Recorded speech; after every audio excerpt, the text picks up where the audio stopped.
So we're talking about how this country addresses poverty and how it's addressed it in the past, and education as a panacea for poverty, but at the same time, poverty is a limitation on people's capacity to be educated. But I want to go to this campaign ad. We heard a little clip from Lyndon Johnson speaking about poverty in the last segment, but I want to go to this campaign ad from Lyndon Johnson in 1964. Poverty is not a trait of character. It is created anew in each generation, but not by heredity, by circumstances. Today, millions of American families are caught in circumstances beyond their control. Their children will be compelled to live lives of poverty unless the cycle is broken. President Johnson's war on poverty has this one goal: to provide everyone a chance to grow and make his own way, a chance at education, a chance at training, a chance at a fruitful life. For the first time in the history of America, this can be done. Vote for President Johnson on November 3rd. The stakes are too high for you to stay home. And we're laughing here to a certain extent because it is an amazing thing to hear in a presidential campaign an ad saying circumstances beyond their control. And John, just give me a little sense of how circumstances beyond your control have impacted your life. First, I'd go back to a must read for people who want to understand what's going on with poverty and the work in this country.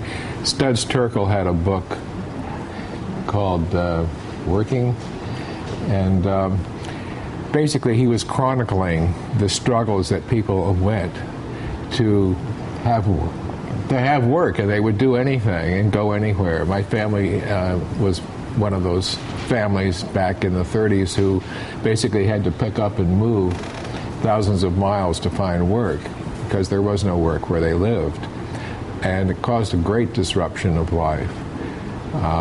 So it's ironic that we had this wonderful rhetoric, yet decades later, having spent billions of dollars elsewhere on much needed programs that we were sold on, and we still find that poverty, if anything, is worse now than it has been before.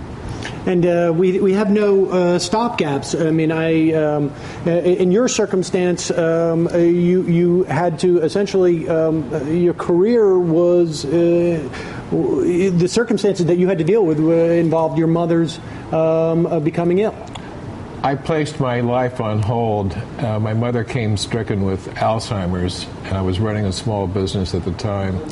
I elected to take care of her for nearly 10 years at home, overseeing everything that was needed. The choice was made because, as a single mother bringing me up in the 1940s, with no other help, I couldn't abandon her. I just felt it unethical to do something like that. So I elected to take care of her. But then we, in turn, were abandoned by caregivers who basically would leave without giving us notice. I came home from my business one time to find that my mother had been locked in her room. The lady had moved out without giving notice, and I was forced to close my business within 2 weeks of that event. So I've never regained what I lost in that transition. My mother has since died, of course, but it's something that stays with you. It's terribly disruptive. And I mean, it carries over into many constituencies in our society. Indeed, and Steve, as you sit here, I know that during with our last panel, we were talking about education as a panacea for poverty, and I know that you have been working in the South Side of Chicago. Correct. With youth. Under the Youth Advocate Program. Tell us about what your experience is and what the experience of those youth that you are working with. Well, Steve, first of all, it's funny to sit here and be a part of a panel and talk about poverty, and I'm the only black person, So what I deal with in the society that I live in, the poverty is so desolate and deep, you know, and the South Side is so segregated that it's strange almost to hear Tanya talk about going to apply for food stamps and that being something painful when in Chicago on the South Side, the food stamp thing or applying for LINK is almost normal because the poverty level is so so desolate. But there is hope. The people on the South Side are resourceful. They're resilient, and so are you, Tanya. And it's nothing to be ashamed of. There are millions of people that utilize the food stamp program, and I've seen it where they're not trying to go to school. They're trying to feed 4 or 5 kids, and then when it comes to education, how do you begin to learn if you're hungry? You know, you talk about the chicken and the egg coming first, but how do you focus or talk about test scores when there's no lights or no gas? You know, we're talking about deep poverty, not just missing a Citibank payment, but subsistence. There may be a couple meals that are missed, and it's serious. And Stephen, that is historically, I mean, one of the biggest changes in the 70s and 80s. The number of people living in deep poverty tripled, didn't it? And by deep poverty, we define it as over 40% of the... Think of it as $11,500 or below for a family of 4. And the people living in a community of deep poverty is where you have over 40% of those people living in poverty. I mean, how else has it changed? Well, so I mean, if I can, I want to pick up on something that Steve said and pull this back to education again. And I hope we'll have an opportunity. I want to also thank Steve for bringing up the question of race and suggest that perhaps we also want to talk about this in the context of the American criminal justice system as well, because I think we can't think seriously about poverty without that. But when we think about education, there's this lovely 1967 movie with Sandy Dennis called Up the Down Staircase, right? And it's one of these, right, sort of do-gooder young white lady goes into the South Bronx in this instance in order to uplift the black and brown people and in order to make their lives better, although sort of one of the better versions of that. And she runs to all the obstacles those sorts of movies always have to run into. And she takes a walk in her neighborhood. This is the South Bronx in the late 1960s. Looks a lot like what the South Side of Chicago looks like today. And the woman she's with, who's been around for ages, says, look around. Our kids are here 18 hours a day. We have them for 6.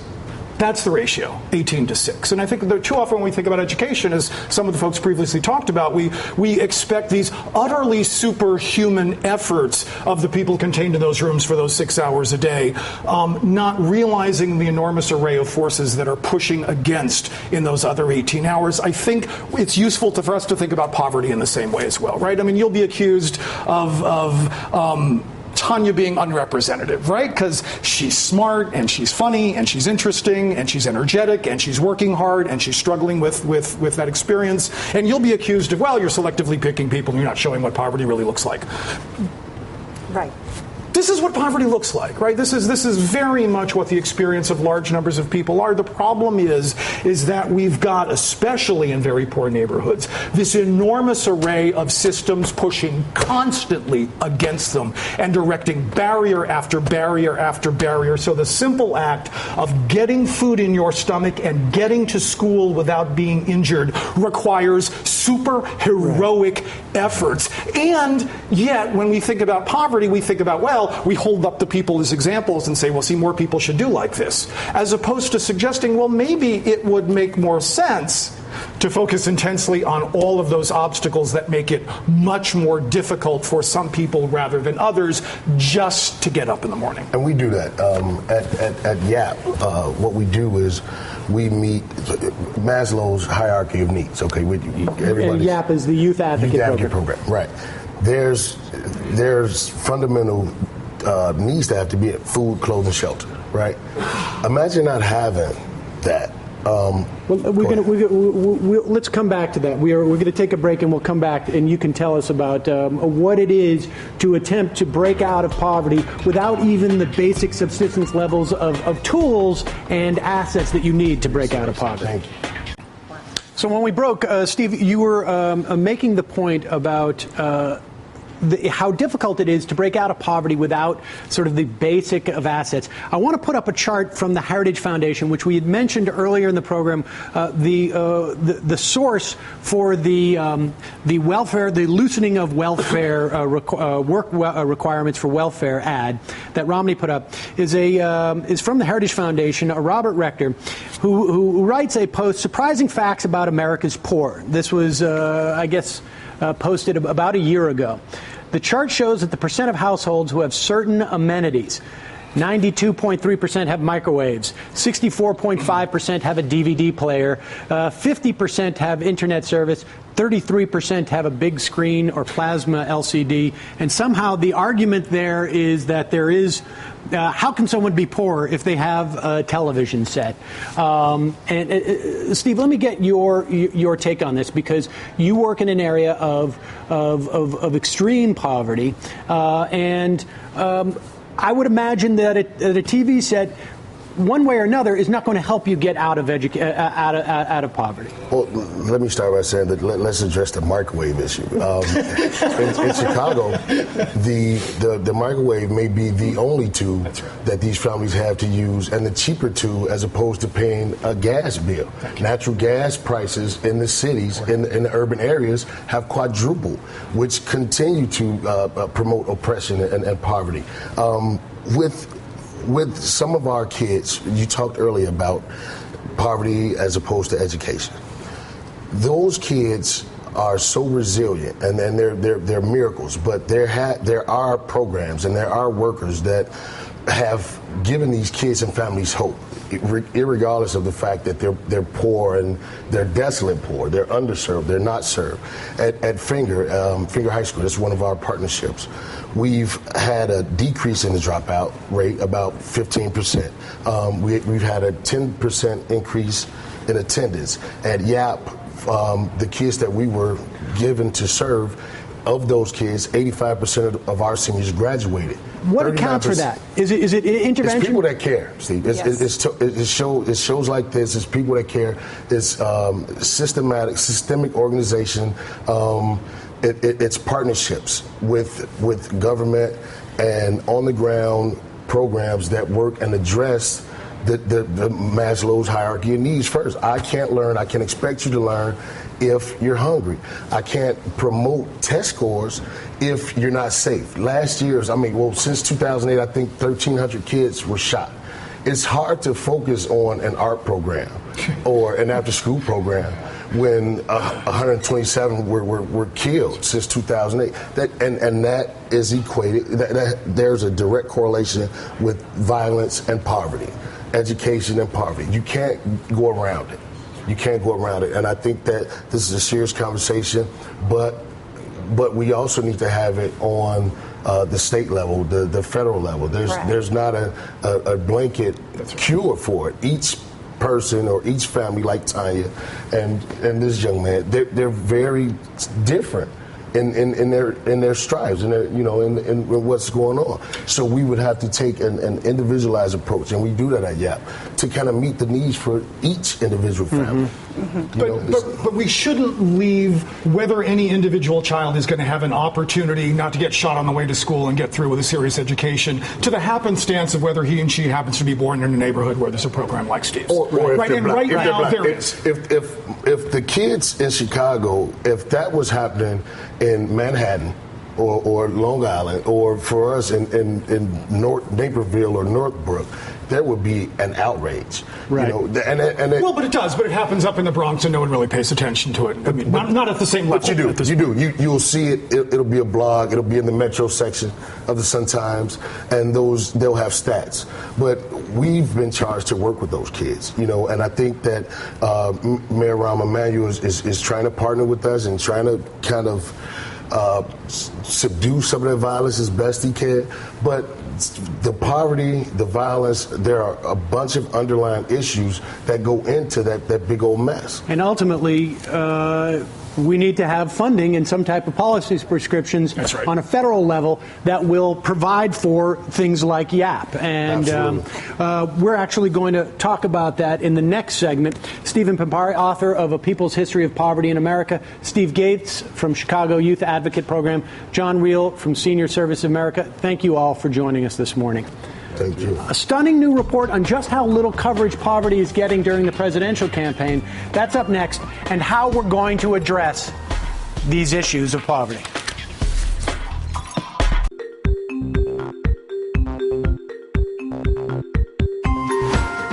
We're discussing how poverty is represented in our politics, our culture, and our media. That is, when it's even represented at all. According to a stunning new report from a group, Fairness and Accuracy in Reporting, poverty has barely registered as an issue in this media's coverage of this year's presidential campaign.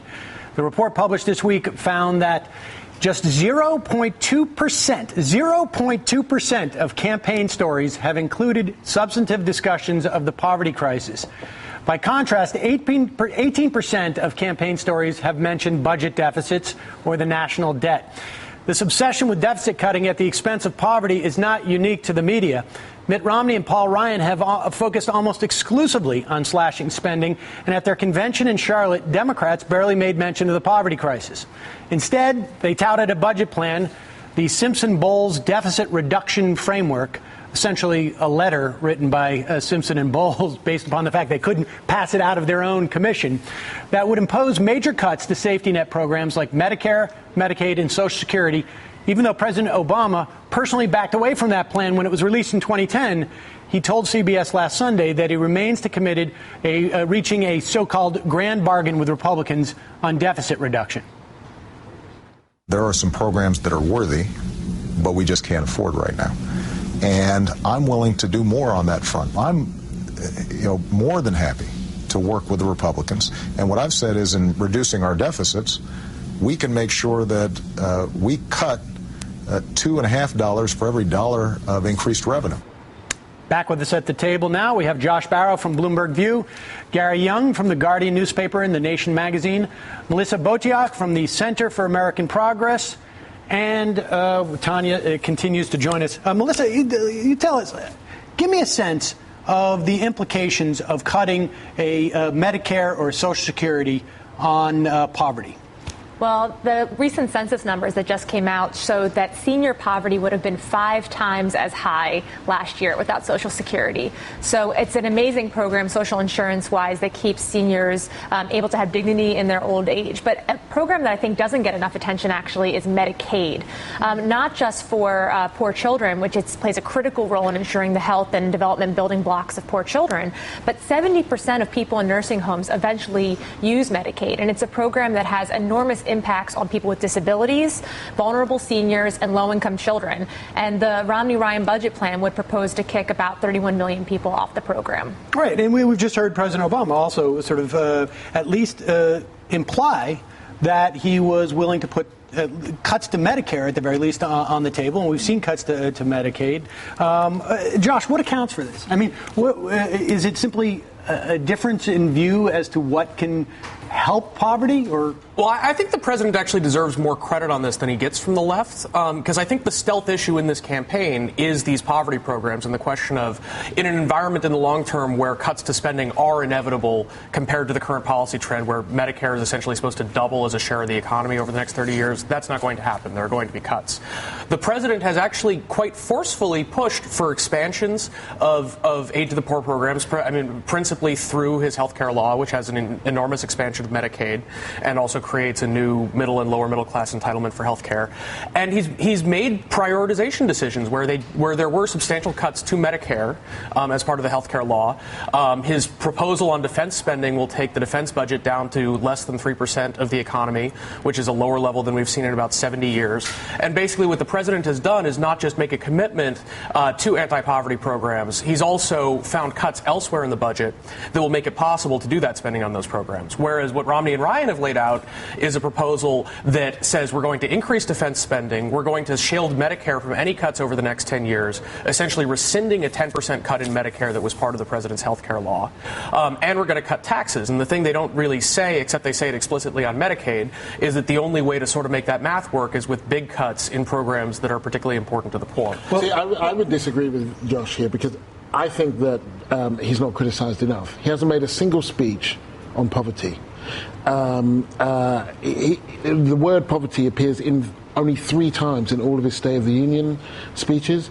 He pledged when he was standing that he would halve poverty in 10 years, that it could be halved, and it's gone up. He said that he would raise the minimum wage, and he hasn't. Now, I know that there are all sorts of obstacles to him doing some of these things, but the fact is that we've got a president who stood on the slogan of "Yes, we can," but increasingly the slogan for his re-election is "Could be worse." Well, Tanya, let me ask you this, because it is, I think, both what Gary and Josh are saying is true. We have not heard much of the words poverty spoken by the president, but at the same time, particularly in the stimulus, there were expansions of programs which have helped people like yourself. Correct. I mean, so, at the end of the day, what's more important to you? I mean, I guess it's obviously to have that assistance is more important in some respects, but Correct. we need to further these programs. We need somebody to actually make the case. Well, what I think is the problem is that they really don't put the human face behind these numbers. They're cutting all these numbers, and they're forgetting that every number that they're cutting here represents someone's life. And they totally forget about that. So you have these children on Medicaid, and you're going to cut those numbers. Well, what are you going to do with those children? Now those children are going to be sick. They have no way of getting medical attention. What do? Do we let them die? Do we let them stay sick? Why not, instead of cutting the numbers that provide these services for these people, try making the programs better, try making them more efficient, try doing a paperless effect on all the programs, try uniting them more, try to make cuts in those parts instead of the cuts that are actually giving the benefits to the people. The people need this help right now. This country is in poverty. If we were talking about viruses or something that was spread on 15% of the population, we would be immediately acting upon it. Tons of resources would go into this. But no, we're talking about poverty. So nothing gets done. Well, we're going to take a break. You mentioned the idea that these politicians don't really see people, they see numbers. When we come back, we're going to listen to Mitt Romney's explanation, his interpretation of what middle income is, and it may give you a sense of just how out of touch he may be.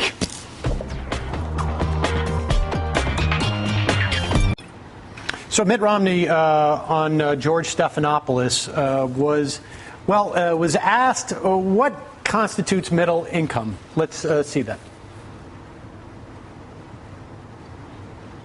The fundamentals of my tax policy are these. Number one, reduce tax burdens on middle-income people. So no one can say my plan is going to raise taxes on middle-income people, because principle number one is keep the burden down on middle-income taxpayers. Is $100,000 middle income? Well, no, middle income is $250,000 and less. So what of that, Josh? I mean, you made a good point. This is exactly the same standard the president has laid out. He talks about, he's protecting tax cuts for middle-income Americans, and he won't raise taxes on you if you make less than $200,000 a year. And this is this bizarre and destructive idea we have in this political discourse that basically almost nobody is rich and almost nobody should be subject to paying more tax.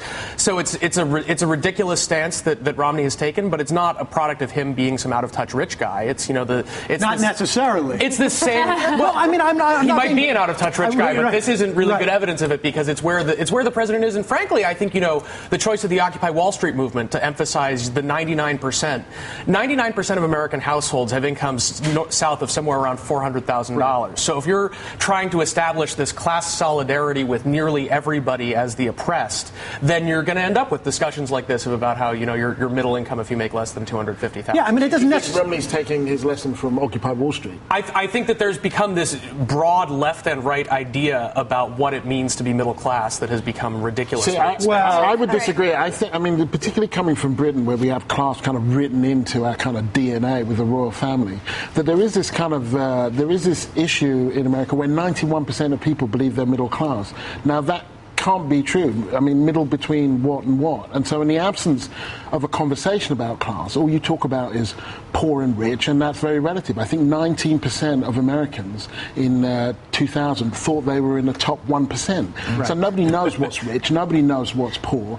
And instead of talking about who has power, you talk about who has what. And that is a kind of very nebulous conversation that allows things like this. And you have this stealth, then, what you have this sort of conversation that's very superficial up here, and then that sort of has a shield over what the actual policies are. Because if you look at Romney's actual tax and budget plans, he is proposing $2.9 trillion in additional tax cuts to the top 1% and cuts of an equal amount to food stamps, to supplemental security income for the blind and disabled, to school lunch, to refundable tax credits for low-wage working families. So we literally can line it up and see nearly $3 trillion in cuts for the poor, about $3 trillion in tax cuts for the 1%. And instead of having a conversation about those budget choices, we're having a conversation about this, where this line should fall. And I think to your point about the gap between rhetoric and policy for the Democrats, I think there was a very interesting moment at the Democratic Convention with Bill Clinton talking about Medicaid, where he made this very succinct and I think correct pitch about why you should care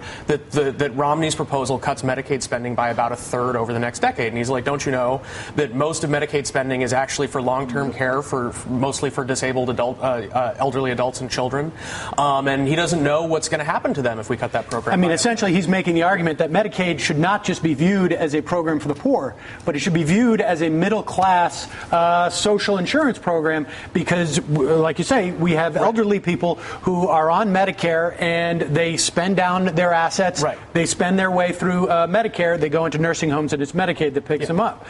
But so I think Bill Clinton figured out that it's a winning political issue to defend Medicaid from proposals to cut it deeply.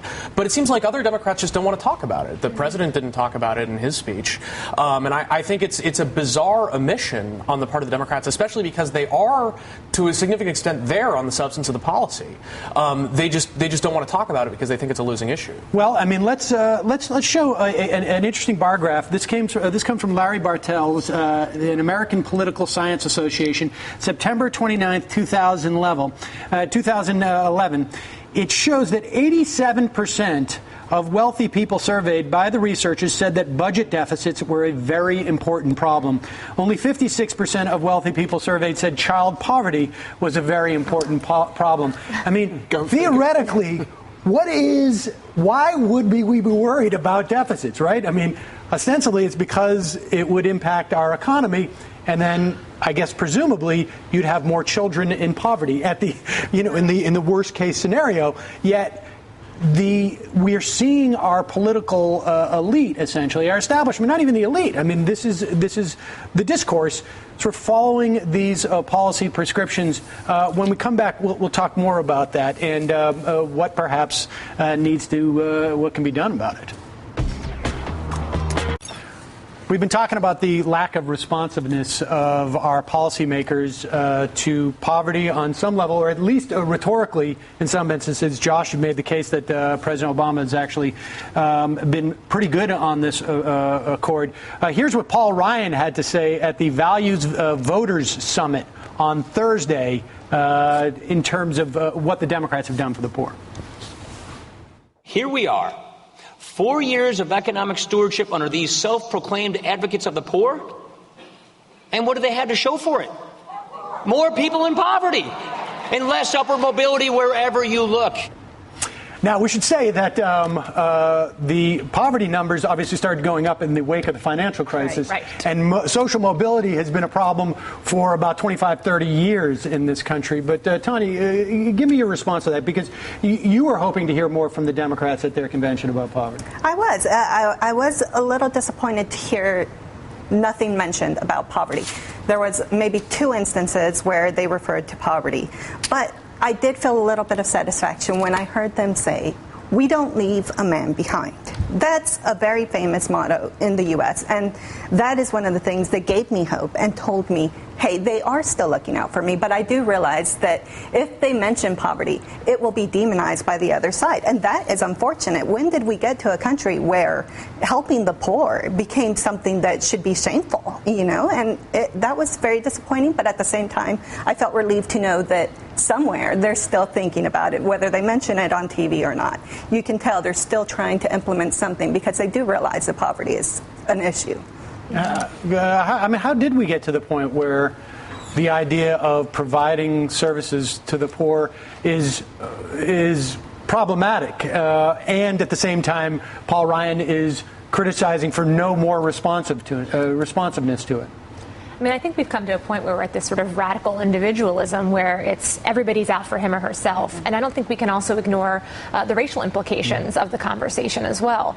You had sort of Ronald Reagan with the welfare queen, people seeing the poor as the other, as this problem over there that's for somebody else. When in reality, poverty can't be discussed separately from issues of an economy that works for all or a budget that works for all. It's part and parcel of those issues. And as Tanya said, in America, we look out for each other. And we have to realize that when we leave people on the economic margins, we don't have our full team on the playing field. And so that's inhibiting our economic competitiveness. And ultimately, economic growth and deficit reduction are related. And so cutting poverty will actually stabilize our fiscal outlook in the long term. I think, though, that there are two broad sets of things the government needs to do in order to combat poverty. One is programs that are aimed at alleviating poverty and raising standards of living among the poor, and things like Medicaid and food stamps and such.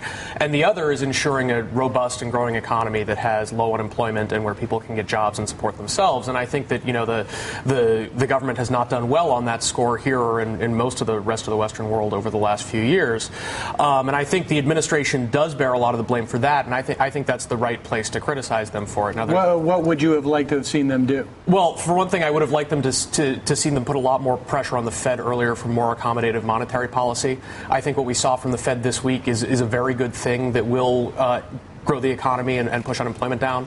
Should have happened 2 years ago. Obviously, the president doesn't directly control that, but he could have more aggressively tried to get people who wanted a looser policy. But really, isn't fiscal stimulus going to be a little bit more helpful in that accord? I think they are to some extent interchangeable, and they both matter in that regard. I think the president got as much fiscal stimulus as he could have out of Congress, and I think once it became clear that he couldn't get any more, he needed to pivot to a plan B, and I think that he really didn't do that.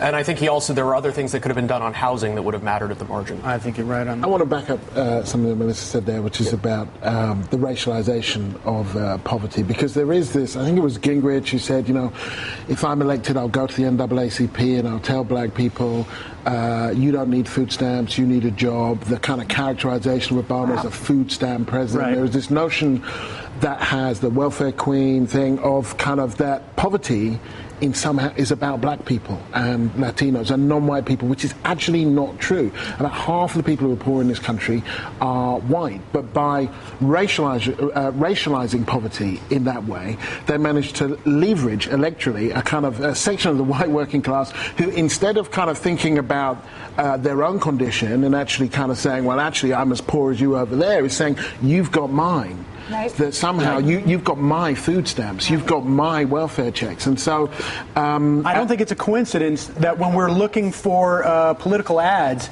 that mention poverty, we need to go back to 1964-65 that mention that poverty is a function of circumstances that may be on the control of the individual. We don't see very much talk in political campaigns as an asset. To run on abdicating or diminishing poverty since really the mid to late 60s. Not least because after 65 you get the Nixon strategy, the Southern strategy, the coded racialization of various words. So welfare becomes a racial word. So even Medicare in some of those ads becomes a racialized word. So that kind of none of these things then become neutral. You're actually not talking about the poor. You're talking about black people, even though the overwhelming majority of black people are not poor. It becomes a black thing, and therefore a thing that the Democrats don't want to touch, and the Republicans want to kind of put out there like bait. Talking about the poor has become toxic in our political environment, and to the detriment of many poor people. Did you want to? I'm sorry. Well, one of the things is I think we need to get more people talking about poverty. We need to get the poor people talking about poverty because ultimately they're the ones that are suffering through this. But who is out there asking them, well, what do you think? What do you think should happen? What do you need? What kind of services need to be fixed for you to get that advantage so that you can go back into the workforce? No one's asking the right people what to do. They talk budget cuts, but ultimately, who is a budget cut helping? Is it helping a single person? No. Is keeping a program and keeping it with the budget that it has and fixing it so that it can actually help people? Who is that helping? It's helping millions. So there's a big difference there. Right. What we should know next for the news week ahead, coming up next.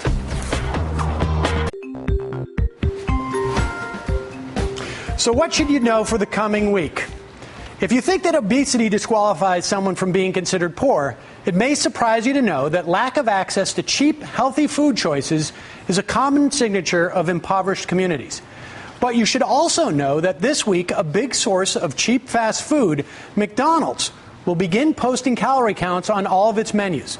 You should know the move is expected to create pressure for other fast food chains to do the same, but you should also know that they're going to have to follow suit by a deadline that's not yet been determined. And you should know that the reason we'll have a deadline for chains with more than 20 locations to post their calorie counts is because of a federal law popularly known as Obamacare. Despite a new report from Heritage Foundation last week, you should know that marriage is not, in fact, a get-out-of-poverty free card. According to Stephanie Kuntz from the Council on Contemporary Families, poverty, not surprisingly, appears to make marriages worse.